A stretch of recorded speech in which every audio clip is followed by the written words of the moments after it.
How to open jackfruits? This is jackfruit is wonderful, nice, smelling and healthy. It is a health is very wellness.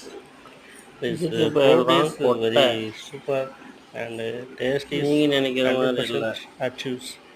அதெல்லாம் So போடுறாரு video. daily பலாக்கொட்டை. eating health is gained. இதுக்கு பேர் தான் சோலை. It is a seeds. நீங்க நினைக்கிற It மாதிரி is a சோலை ஒன்றும் fruits. கிடையாது. பலா சோலை. ஓகேங்களா? நான் எப்படி ஆப்ரேஷன் பண்ணியிருக்கிறேன் பாருங்க. நான் ஆப்ரேஷன் பண்ணுறதெல்லாம் எம்பிபிஎஸ் முடிச்சுட்டு அதுக்கு மேலே ஒரு டிகிரியை முடிச்சுட்டு இந்த பழத்தை அறுத்துருக்கிறோம்.